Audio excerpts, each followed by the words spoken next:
Norit sužinoti, kaip premium prekių ženklai priverčia jūs norėti juos įsigyti? Jie visą tai daro naudodami vieną konkrečią techniką, kuri padeda iššaukti troškimo jausmą.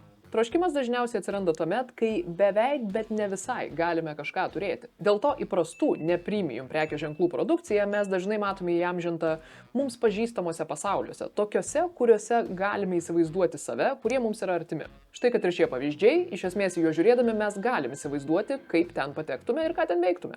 Premium prekių ženklai sukuria naują realybę. Dažnai jų produkciją matysite kažkur tarp meno ir fantazijos, iliuzijos ir realybės ir taip toliau. Tai atrodo svajinga, žavinga, tolima ir beveik nepasiekiama. Būtent naudodami šią techniką premium prekių ženklai sugeba sukurti troškimą savo auditorijai atsirasti tame pasaulyje jų produkto pagalba. Na, nes niekam nepaslaptis, kad realybė yra vadinama pilka, o mūsų fantazijos, svajonės, siekiamybės visa tai yra ten kažkur toliau. Ir premium prekių ženklai žino, kaip su jumis kalbėti, kad jūs patikėtumėt, jog jie gali padėti jums tai pasiekti.